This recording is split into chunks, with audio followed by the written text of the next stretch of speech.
Holder बनाया। अब इसके ऊपर हम इसे ये रख देंगे पीपल का। देखो इसे यहाँ रख दिया।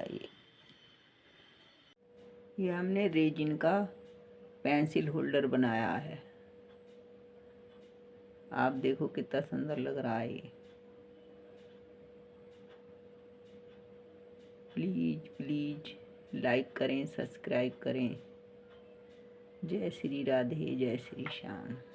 इसे ये हैंडमेड पेंसिल होल्डर बना। आप इसे शो पीस में भी रख सकते हैं। देखो 100% हैंडमेड है ये हमने ऐसी सीट बनाई है।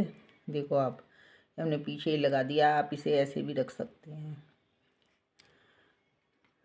आप इसमें पेन रख सकते हैं। ये रहा, आप जो मर्जी हो वो रखें, चाहे ऐसे सजाएं। प्लीज़ लाइक करें, सब्सक्राइब करें। जय श्री राधे, जय श्री श्याम।